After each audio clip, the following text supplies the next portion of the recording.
বানিয়েছিলাম চিংড়ি মাছ দিয়ে কচুর লতি। তার জন্য প্রথমে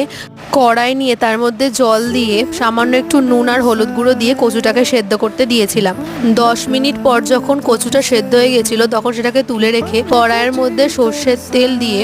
আগে থেকে হলুদ লঙ্কা মাখিয়ে রাখা চিংড়ি মাছটাকে ভেজে নিয়ে তুলে রেখে ওই তেলের মধ্যেই তেজপাতা, শুকনো লঙ্কা, গোটা জিরে দিয়ে তার মধ্যে পেঁয়াজ কুচিটাকে দিয়ে সামান্য একটু নুন আর চিনি দিয়ে পেঁয়াজ কুচিটাকে লাল লাল করে ভেজে নিয়ে কাঁচা লঙ্কা, আদা, রসুন আর টমেটোর পেস্ট বানিয়ে সেই পেস্টটাকে দিয়ে ভালো করে কষিয়ে নিয়ে যখন তেল ছেড়ে দেবে তখন একে একে জিরে গুঁড়ো, ধনে গুঁড়ো, হলুদ গুঁড়ো আর কাশ্মীরি লঙ্কা গুঁড়ো দিয়ে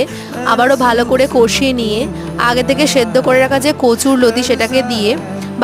ভালো করে মশলার সঙ্গে মিশিয়ে নিয়ে পরিমাণ মতো নুন আর চিংড়ি মাছ দিয়ে আর একটু ভালো করে কষিয়ে ওপর থেকে গরম মশলা দিয়েই তৈরি হয়ে যাবে চিংড়ি মাছ দিয়ে কচুর লতি, যেটা তোমরা বাড়িতে অবশ্যই ট্রাই করতে পারো।